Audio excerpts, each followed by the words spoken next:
Getting a good player in the NBA draft is hard. Drafting a great starter for your team is even harder. Drafting an all-star player, well, that's something that happens once in a blue moon. Well, not unless we're talking about the 1996 draft, widely considered to be one of the best drafts of all time. It brought forth not one, not two, not even five, but 10 all-star players. And that's not all, because most of the other players that were picked were actually pretty solid. I know everyone else says so, but do you guys think this is one of the best draft classes ever? The Philadelphia 76ers select Allen Iverson from Georgetown University. What a way to start off the video with one of the most influential players in NBA history. The first pick of the 1996 draft was none other than the man himself, Allen Iverson. I mean, hearing Kobe say, "We all should be fortunate that Allen Iverson wasn't 6'5", should be enough to show you how great the answer was. From being born to a 15-year-old single mother to spending 4 months in jail for a crime he didn't commit, everything was set up for him to fail, but his will to succeed was always taking over. I mean, with everything that was going on in his life, he was still named AP High School Player of the Year in both basketball and football. His competitiveness would impress Georgetown University, and so they would decide to give him a scholarship. And he did not disappoint, as AI carried them to a Big East title in just his sophomore season, earning for himself a selection in the All-American First Team. This was enough to convince the Sixers to bet on him with their first pick, and what they got out of it was more than anyone could ask for. In just his rookie season, the fairy tale was in full motion. In March, he would find himself against his idol and arguably the GOAT of basketball, and instead of being amazed, he decided he was going for blood. He'd take him one-on-one in the middle of the game and cross him up in what would become one of the most iconic plays in the history of the sport. Watch this. Just this play could have been enough to give him the Rookie of the Year award, but no, he had to drop a 50-burger the next month just to make sure that everyone understood that the award was his. From there on, he would cement his place as one of the biggest stars of his league, with 11 straight All-Star selections. There's obviously his masterpiece, the 2001 season, where he would win MVP and carry Philly to the finals. Now, as history has it, he faced a Lakers team that had, at that point, not lost a single game in that year's playoffs. Through sheer will and determination, he would be able to get a win in the first game by dropping 48 points on the Lakers' head, and absolutely humiliating Tyronn Lue with the iconic step over. Iverson.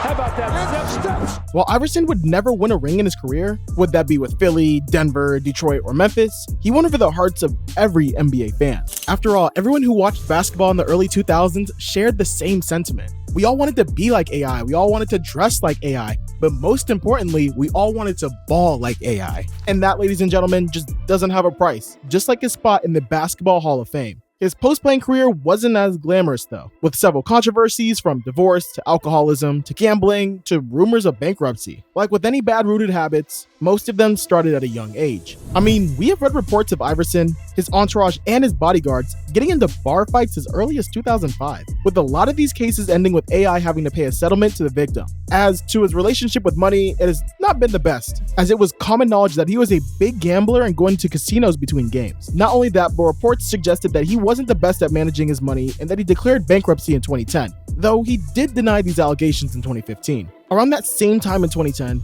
tensions seemed to have arisen inside his then marriage with high school sweetheart Tawana Turner, with them ending with a divorce in 2013. Still, AI seems to have recently changed his outlook on life, with him even starting a business with ex-NBA player Al Harrington just a couple years ago. Still, it is and always will be hard to talk about basketball history without the tale of Allen Iverson.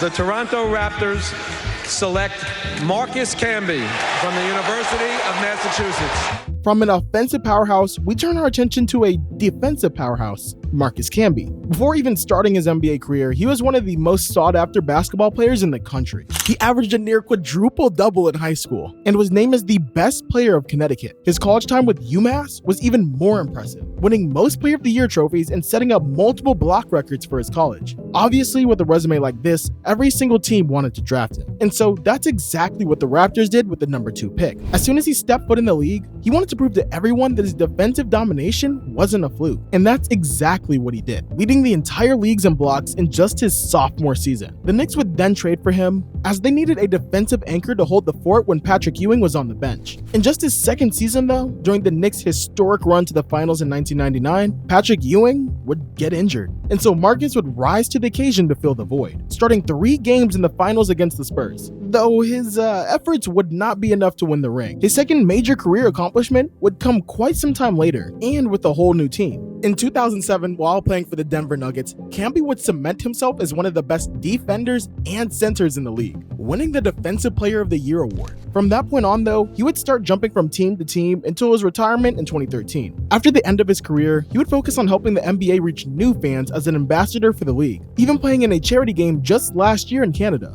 Not only that, but it seems like Camby is trying himself at new endeavors, with him opening up his own brewery in collaboration with the local Massachusetts brewery called the White Lion. The Vancouver Grizzlies select Sharif Abdur-Rahim from the University of California. Next up, we have the lethal scorer from UC Berkeley, Sharif Abdur-Rahim. Sharif didn't like wasting time, and so 1 year in college was enough for him. But during this 1 year, he would become the first freshman in the Pac-12 to win Conference Player of the Year. From that point on, he knew that he was NBA ready, and it seems like teams did too, as the Vancouver Grizzlies drafted him with their 3rd pick. As a newly created team, they were hoping that Reef would become the player that would carry them into the spotlight. Well, spoiler, they were wrong, because over the next few years, they would still be one of the worst teams in the league. But individually, Reef was actually thriving. He would end his rookie season with more than 18 points and 7 rebounds per game, earning him a spot in the all-rookie first team. After that, he would settle into the role of a lethal 20-point-per-night guy, but never really managing to pull his team over the edge. Kudos to him though. But he probably quickly realized that he wasn't going to do anything substantial with that team. And so in 2001, he would get traded to the Atlanta Hawks, where his scorer's instinct would get sharpened even more. And so 2 months after getting traded, he would drop a 50-burger on Detroit's head, helping him get everyone's respect in the league, ultimately even getting him selected to the 2002 All-Star team. But we gotta talk about Reef. The thing was, he was great individually, but teams soon noticed that his playstyle wasn't contributing to winning basketball, with him having the worst career plus-minus of all time. And so he would just get bounced around teams until his retirement in 2008. He would focus on his studies for a bit, earning a degree in sociology, and then an MBA in 2016. But as is the case with most players, he couldn't stay away from the league for long. And so he would come back as the VP of basketball operations of the NBA, before getting named president of the G League. The Milwaukee Bucks select Stephon Marbury from Georgia Tech University. We're only at the 4th pick, and we already have another flashy guard on the list. I'm talking about the legend from Coney Island, Stephon Marbury. This guy spent his whole life being good. From his high school days when he was named the best player of the state and a McDonald's All-American, everyone knew that he was destined for greatness. After all, they did call him Starbury. He would continue on the same trajectory in college, and that would lead him eventually to the NBA. And so at draft night, the Wolves wanted him so much that they traded their 5th pick and a future first-round pick, just to get the 4th from the Bucks and have Marbury all to themselves. There he would find himself paired up with Kevin Garnett, and they would both start putting Minnie on the map. However, in 1999, the Timberwolves had clearly decided that they were going to build around KG, so they gave him the biggest contract of the team. And Stephon didn't like seeing himself relegated to a sidekick, and so had himself traded to the Nets. And there, fueled by a rage to prove to Minnesota what they had missed on, he would flourish, becoming not only an all-star player, but even getting on one of the all-NBA teams. With iconic game after iconic game, like that time when he dropped a 50-burger over Kobe and Shaq's head. Him getting traded to the Suns wouldn't affect him at all, and he would still be selected to both the All-Star and the All-NBA teams in 2003. What made him special was not only his high-counting stats, but also his magic on the court. Over his Nets and Sun stints, he would average more than 22 points and 8 assists per game, and that was right in the middle of the dead ball era. He was a showman, a guy that loved to please the audience with creative passes straight out the movies. And what better place for an entertainer from Brooklyn than New York City itself? In 2004, he would finally achieve his dream and get traded to the Knicks, finally being able to wear the jersey of the team that he's always been a fan of. He would soon realize that this dream would turn into a nightmare. Fights with coaches, blackmailing them, and eventually getting them fired. When you live in a city like New York, you cannot expect news like this to happen without the public giving any opinion on it. And so Marbury would slowly see the public turning against him, going from the star of New York to the most reviled athlete of New York. His genius would show when, instead of just seeing himself age in the NBA and slowly get relegated in the ranks, he decided to just leave it all behind and go play in China. There, he would play for 8 more seasons, winning 3 titles and becoming one of the biggest stars in the country. His infatuation with China would become so big that he applied for and received a permanent resident ID. He also bought the Beijing Lions, a Chinese football team. His passion endeavors don't end there. He published a children's book in 2007 and even made a musical made about his life in 2014 called I Am Marbury. And not to end there, he would even have his own autobiographical movie and a documentary about him over the last 5 years. One of the actions that was most appreciated from him was that time that he worked on providing children with suitable shoes for just $15 as early as 2006. And while his partners at the time stopped operating, he continued this endeavor on his own with the help of Chinese factories. Appreciate you, Marbury.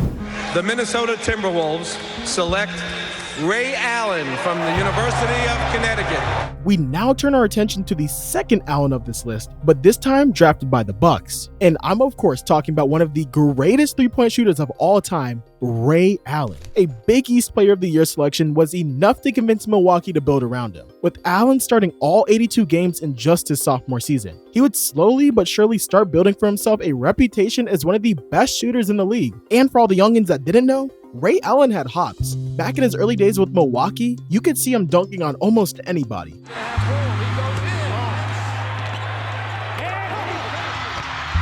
In a 3-season span from 1999 to 2002, he would average 22 points per game, all while hitting 43% of his three-point shots. And it wasn't just efficiency that he had, as in 2002, he led the league in the most three-pointers made in a season. Obviously, this made him one of the marquee names in the league, earning him 3 consecutive All-Star selections in that 3-year span, and even an All-NBA one. He would continue building on his legacy in the same way during his time with the Sonics. But one thing always kept coming up, and that was his lack of team success. He quickly realized that he wasn't made to be the top guy in the team. He knew that he was good, but there was just no way for him to carry a team to a ring. So in 2007, he joined forces with Kevin Garnett, Paul Pierce, and Rajon Rondo in the Celtics to build the super team of the 2000s. And in just their first season together, they would be able to win a ring, giving Ray the championship that he always wanted. Together, they would manage to reach the finals again in 2010, but would lose to the Kobe-led Lakers. The following season, Ray would cement himself as the, well, at the time of course, the best three-point shooter of all time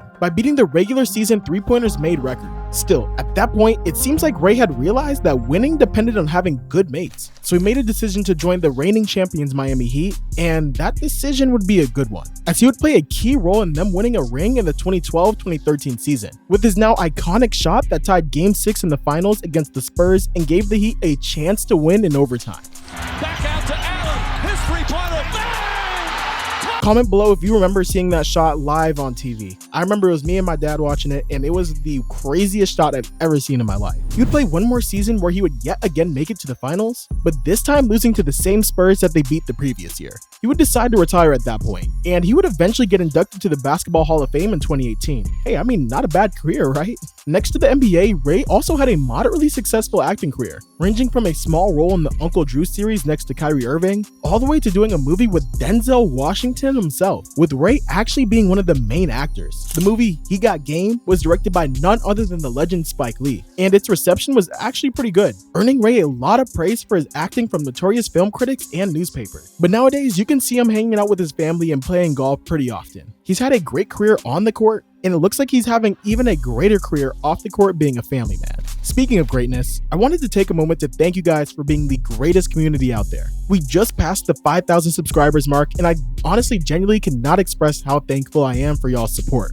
That's why I want to take this opportunity and announce the launch of a project that I've been working on in the background. Look, I love interacting with you guys, and I'm sure that some of you have already noticed that I answer most of your comments on my channel. So in this effort to stay in touch with everyone, I wanted to start a weekly newsletter. That's right, talking about all the rumors going on in the NBA, news and important information about the NBA, and any upcoming projects I have going on, delivered right to your fingertips. There's just so many things to talk about, and I can't seem to cover all of them on the YouTube channel itself. And hey, if you're interested, just head down to the description and click the first link. It's completely free. I just want to do this to update you guys with what I got going on and anything happening in basketball. I mean, I think you guys are really gonna like it. Anyways, let's jump right back into this with our next pick. The Los Angeles Clippers select Lorenzen Wright from the University of Memphis.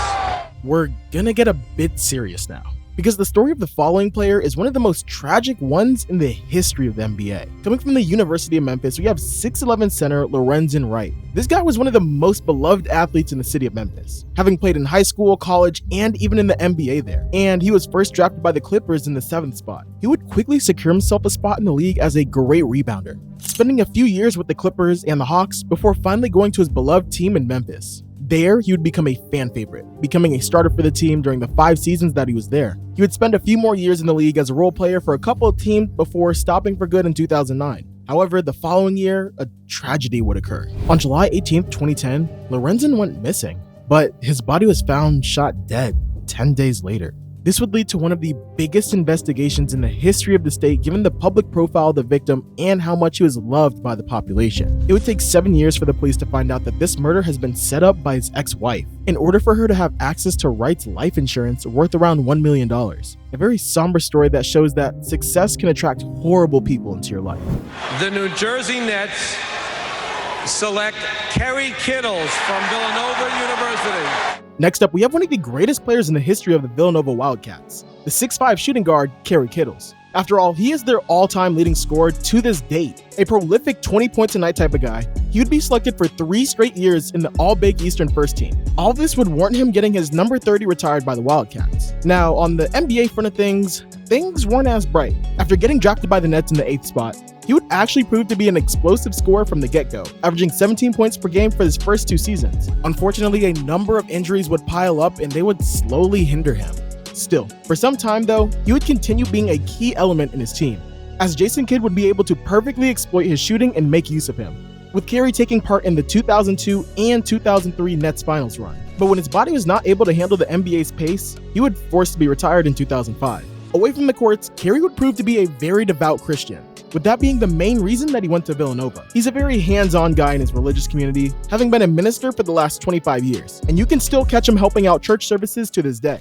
The Dallas Mavericks select Samaki Walker from the University of Louisville. We now have Samaki Walker, drafted 9th overall by the Dallas Mavericks. A single year playing for the University of Louisville was enough to attract the eyes of all the scouts in the country, thanks to his impressive rebounding and blocking numbers. First getting drafted by the Mavericks, then signing with the Spurs, then the Lakers, Samaki would find great success in being a bench point forward and center, playing behind guys like Tim Duncan in the Spurs or Shaq with the Lakers. Samaki knew his role, and that would prove to be very beneficial for his career, as he would win a ring in 2002 with the Lakers squad. From that point onward, though, he would struggle with so many injuries that despite trying out for 4 teams in the following 4 seasons, he just wasn't able to retain a spot in the league. So he opted to go play abroad, and he would become one of the few Americans to ever play in the Syrian League, where he would end up winning 2 league titles. Off the court, he proved to be a very great human being, as he is a very active member of numerous foundations, with him covering everything from helping people afford external defibrillators with Start a Heart, all the way to helping inner city youth in Los Angeles to get out of trouble. Oh, and a fun fact, his son, Jabari Walker, is actually in the NBA right now. He just got drafted by the Blazers last year, so I wish him the best of luck. The Indiana Pacers select Eric Dampier from Mississippi State University. The 6'11" big man himself, drafted in the 10th spot by the Indiana Pacers. They had high hopes for him, but would trade him after his rookie season to the Warriors. But there, he would prove that he had what it took to become a starting caliber player in the NBA, and would continue being that for teams until 2012. A small fun fact about him is that he was part of the 2 Dallas vs. Miami finals, but unfortunately for him, in both times, he was the losing team, as he played for the Mavs in 2006 and then the Heat in 2011. Not the best ring chaser, is he? But maybe his 13-year-old 6'8" son, Eric Dampier Jr., will make it to the NBA and hopefully get a ring for the family. The Golden State Warriors select Todd Fuller from North Carolina State University. Todd Fuller was picked with the number 11 pick by the Golden State Warriors. The 6'11" was a first-team All-ACC, but most importantly, he graduated just before the draft with a bachelor's in applied mathematics with the highest honors. The thing with Todd is, while he was good at basketball, his true calling was elsewhere. He tried his luck in the league, but after playing for his 4th team in just 5 seasons, he knew that it wasn't for him. He decided to focus on his academics, becoming a licensed math teacher and eventually earning a master's degree in analytics. He would even become part of the Park Scholarship Selection Committee for North Carolina State University. He also became a prominent public speaker, usually doing speeches for young boys who are dreaming to play in the league. The Cleveland Cavaliers select Vitaly Potapenko from Wright State University. Straight from Ukraine, we turn our attention to the player drafted in the 12th spot by the Cleveland Cavaliers, namely Vitaly Potapenko, or at least that's how I think you say his name. Vitaly Potapenko. Well, we've been saying Potapenko for weeks, but it's actually Potapenko. This is a player that first found great success before getting into the NBA, as he won 2 Ukrainian league titles in a row. In the NBA though, Vitaly would quickly understand that if he wanted to stay long, he had to find a role and stick to it. And so he became the perfect second-string center. He was the type of player to do the dirty work while getting a bucket or two when you needed him. His basketball IQ and maturity made him a valuable locker room presence. And so with him having mastered what was needed from him, he would play 11 years in the NBA and participate in more than 600 games. Even after his retirement, he wouldn't stay far from basketball, as he would quickly come back as a coach's assistant, first starting with D-League teams and slowly climbing his way up until he was a part of Cleveland's coaching squad that won the 2016 title. Impressive, right? The Charlotte Hornets select Kobe Bryant from Lower Merion High School in Pennsylvania. Does the Black Mamba really need an introduction? He was not only one of the greatest basketball players of all time, but he was also one of the greatest sportsmen that ever lived on this planet. He's in the legendary realm, where he wasn't famous because of basketball was famous because of him. A cultural icon, an idol for billions. A man with a legacy so great, would that be on or off the court, that hours of documentaries wouldn't do him justice. He was a man who undoubtedly revolutionized the world of sports as we know it. I'm unable to capture how great he was in this video because I would be going on for hours. So if you are interested in me doing an in-depth video over Kobe's career, let me know in the comments below. Maybe a video title like, How Good Was Kobe Actually? Or a video title like, There Will Never Be Another Kobe Bryant. I don't know. Let me know what y'all think below. Now, on to the next person. The Sacramento Kings select Predrag Stojakovic from PAOK in Greece.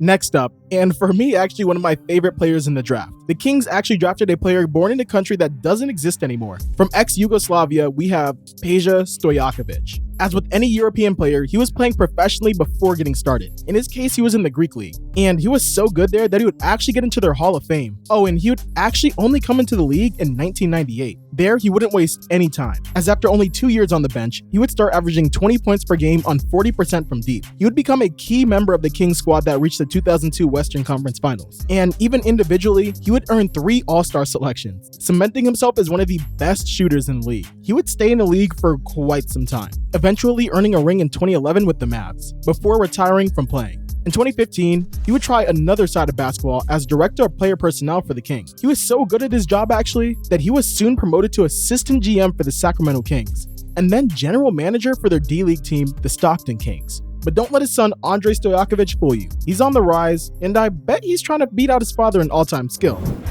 The Phoenix Suns select Steve Nash from the University of Santa Clara.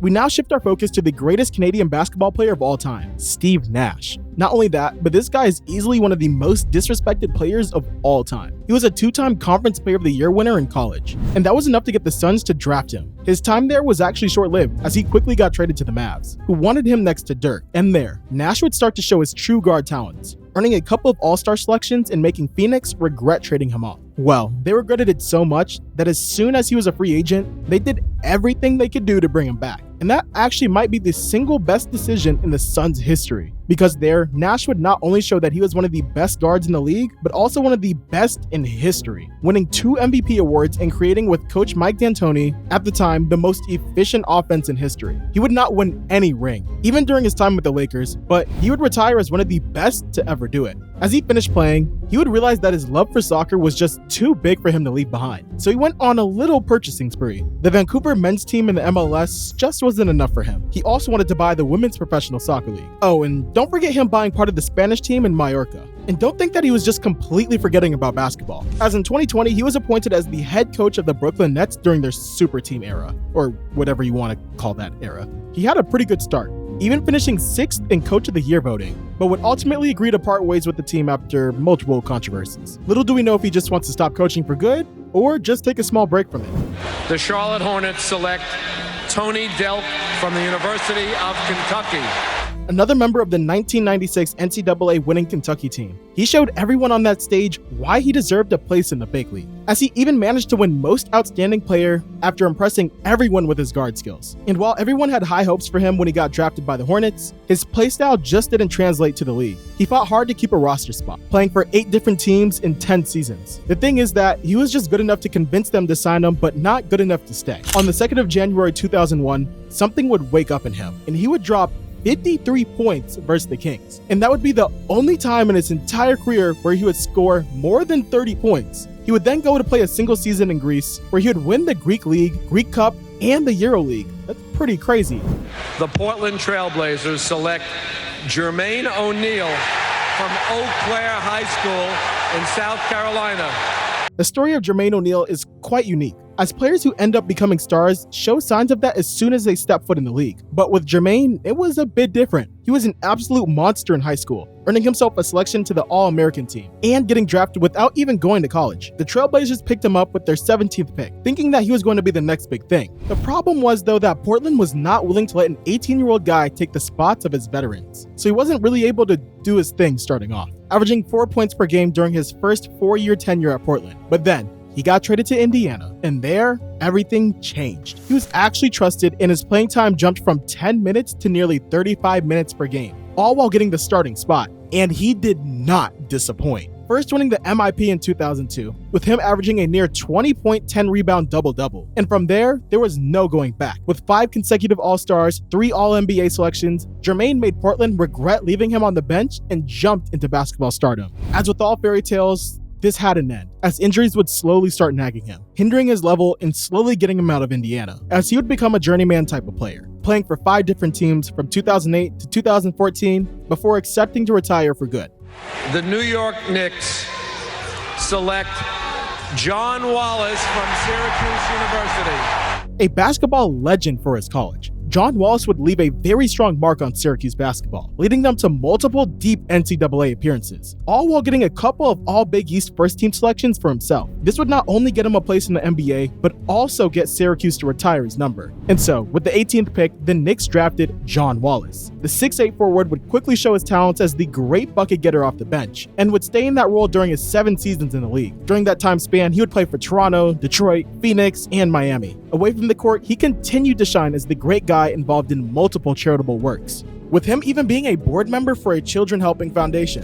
The New York Knicks select Walter McCarty from University of Kentucky. Next up, we have 6'10" power forward Walter McCarty. A born winner, he was part of the 1996 Kentucky team that would win the NCAA championship. He would catch the Knicks' eyes, as they would draft him with their 19th pick, but they would trade him just 1 year later to the Celtics. Now there, he was able to carve out a career for himself as a reliable bench guy, managing to stay with them for 8 seasons. He would quickly become a fan favorite thanks to his energy and willingness to always commit to hustle plays. He was like a good atypical grit and grind role player that every coach liked to have. And if you needed him to get a bucket or lock a player for a few possessions, that was your guy. In just 2007, he would turn his attention towards coaching, first as an assistant in Louisville, before quickly getting back to the big league. There, after 1 year with the Pacers, he would find his way back to Boston, spending 5 seasons as an assistant coach there. Wanting more significant responsibilities, he would go to Mexico, where he's now the head coach of Frasuedo de Irapuato in the Mexican League. The Cleveland Cavaliers select Zydrunas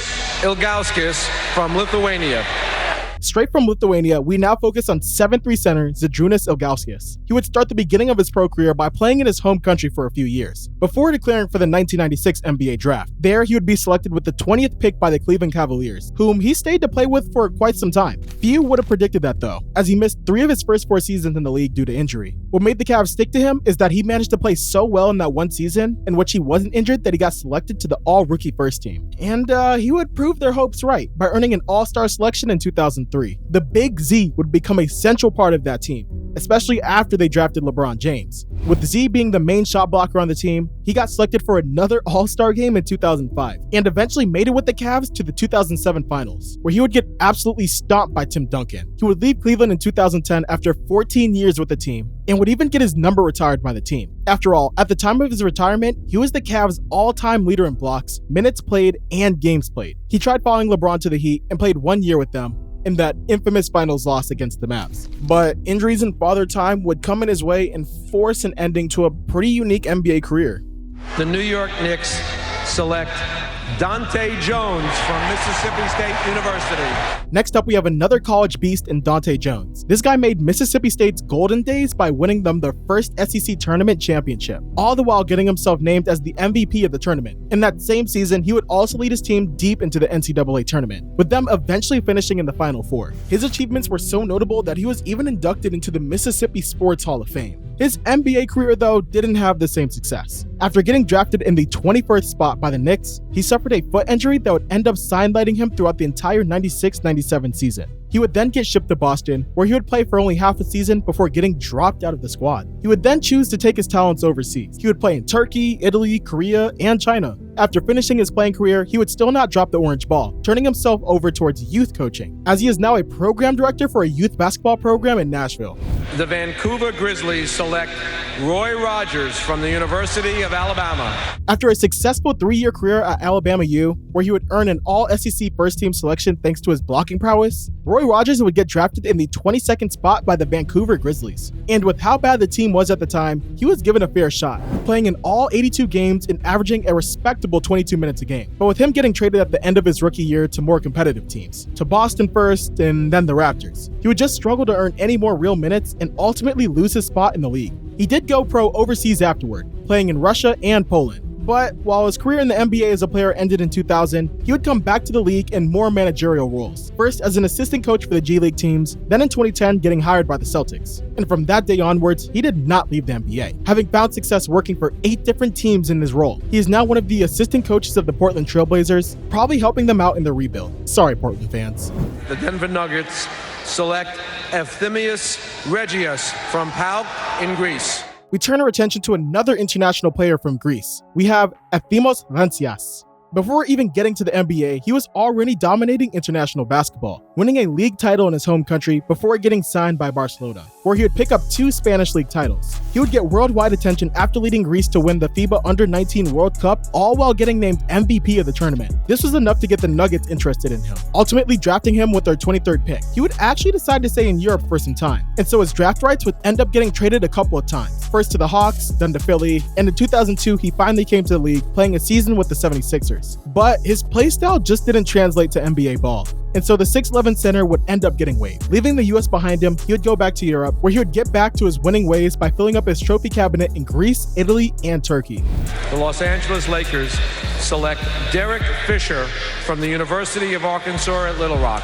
Next up, we have one of the biggest winners in NBA history. He's one of the few guys in the league who could brag about having 1 ring for each finger on his hand. The 6'11 guard drafted by the Lakers in the 24th spot, I'm of course talking about Derek Fisher. If I had to summarize his time with the team, let's just say that Kobe called him his favorite teammate, and we know how the Mamba is with people. A key member in the Lakers three-peat, he started every single game in the last team title run. In 2004 though, he would get relegated to the bench but would still keep his clutchness, with notably his iconic 0.4-second shot that helped the Lakers close out the Spurs and eventually get to the finals. They get it to Fisher. He scores! Derek Fisher! Now after that, he would go around to try himself with different teams. First the Warriors and then Utah, but the Los Angeles calling was too strong for him to resist. And in 2007, he went back there to become Kobe's right-hand man and help him get to the finals. They would achieve this feat 3 times, earning 2 more rings for their trophy cabinet. From there on, he would struggle to find success in the league until he retired in 2014, or so everyone thought, because that same year he would come back to the league, but this time as the Knicks head coach. That wouldn't go well for him, as just his first year there, the Knicks would achieve their worst record in franchise history, getting him fired a few months later. He would try again in the WNBA with the Sparks a few years later, but still another failure. Maybe coaching just isn't for him. The Utah Jazz, in this most international of leagues, select Martin Mursep from Kalev Tallinn, Estonia. Drafted by the Jazz with the 25th pick before getting traded to the Heat, he would only play 10 games for them before getting sent to the Mavs. And there, they would actually give him a chance, with him playing 41 games in his sophomore season and even starting a few. But that would be the end of his NBA road. As for his basketball one, it was just the beginning. He would go back to Europe, playing a few seasons in Greece, then Russia, and finally Estonia. And there, he would actually shine, winning each country's cup and league, and even managing to be named the FIBA Europe League's Finals MVP in 2004. He would then turn his attention to coaching, and by doing that, win another 6 Estonian championships. The Detroit Pistons select Jerome Williams from Georgetown University. At the 26th spot, the Detroit Pistons selected the energetic power forward Jerome Williams. A great human being and a great teammate, Jerome was loved everywhere that he went during his 9-year-long NBA career. He was the perfect hustle player, always willing to go the extra mile and making that difficult play that his team needed. He was a great role player who did exactly as was asked for him and didn't try to do anything more. He would spend the majority of his playing days between Toronto and Detroit, where he would quickly become a locker room favorite and fan favorite. And even away from the court after his retirement, he kept being a great guy. First by being very engaged in helping underdeveloped nations in Africa, and more recently by being more on the youth basketball development side of things. The Orlando Magic select Brian Evans from Indiana University. From Indiana, we have our next player drafted, the 6'8 shooting forward Brian Evans. The Orlando Magic were the ones that drafted him, but they didn't really give him time to prove himself, only playing him in 14 games during his rookie season. Following it, he would have 1-year stints with both the Nets and the Timberwolves, but they were both inconclusive. Not wanting to leave basketball behind, he would go to play abroad, first in Italy, then in Japan, where he would find a bit of stability and success. Good for him. The Atlanta Hawks select Priest Lauderdale from Central State Ohio University and Peristeri in Greece. Next up at 7'4", we have one of the tallest players to ever set foot on the NBA court. His stint in the league, though, was pretty short. The Hawks tried their luck on him for a season after drafting him with their 28th pick. Then he would spend a single year in Denver before leaving the league. Essentially, he tried to use his height to make it through the league, but it didn't really work out. So he would go overseas, playing in more than 10 countries, from European countries like Greece, Bulgaria, all the way to the Middle East and Saudi Arabia and Dubai. He would even find himself playing in China and Venezuela. For some reason, for a basketball player, he sure did travel a lot. The Chicago Bulls select Travis Knight from University of Connecticut. And finally, with the 29th pick, the Bulls drafted Travis Knight. Well, they just picked him. Actually, as they would drop him before the season even started. Luckily for him, the Lakers would bet on him and sign him for 1 year. And the crazy thing is, he would actually finish in the all-rookie second team. That offseason, the 7-foot center would be offered a 7-year, $22 million contract by the Celtics. And now he obviously signed it. But the Celtics would trade him just 1 year later to the Lakers. This actually turned out pretty great for him, because he would go on to win the 2000 NBA championship with the Lakers as the end of a bench guy. I mean, he still played like 10 combined minutes over the course of those finals, so that counts, I guess. From there, he would spend the following 3 seasons as the third-string center for the Knicks before retiring in 2003. I just couldn't do a video about the 1996 draft without having Big Ben Wallace as an honorable mention. This guy went undrafted and still managed to write an important chapter in the NBA's history book by becoming the only undrafted player to make it to the Hall of Fame. Oh, and get it out of the way, him going undrafted was at the time the most logical decision. After all, what team in its right mind would use a draft pick on a 6'9" center from a Division II college that had 0 offensive game? Thinking that his NBA dream was over, he went to Italy to continue playing professional basketball. However, a single game there was enough to convince the Washington Bullets to sign him. As soon as he got that roster spot, he started grinding night and day to keep it. While he did not start many games during his 3 years there, he would later say that this time helped him learn the game. He then was traded to the Magic, with whom he had spent only a single season with. But Ben would start in 81 games, as he gave the world its first taste of his defensive capabilities. His story truly begins with his trade to the Pistons, because there he would go from the undrafted player struggling to keep a spot to the Hall of Famer that we know today. The start of his dominance would be in 2002, when he carried Detroit to 50 wins as he led the league in both blocks and rebounds, earning a selection in the All-NBA and All-Defensive teams, and winning the Defensive Player of the Year award. And if you think that's impressive,